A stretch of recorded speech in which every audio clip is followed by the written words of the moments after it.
بسم اللہ الرحمن الرحیم۔ سوچ سے وجود بنا اور فکر سے روح بنی۔ سوچ کے سین سے اگر وا نکال دو تو وا کا مطلب یعنی اور نکلنے کے بعد سچ بچتا ہے اور سچ کا وجود سدا قائم رہتا ہے۔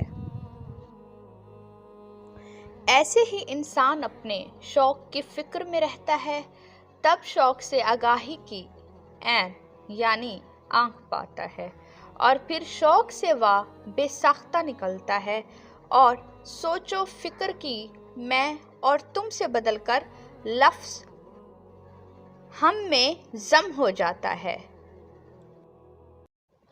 اور عین اول شین سے جڑ کر شوق سے عشق میں بدل جاتا ہے۔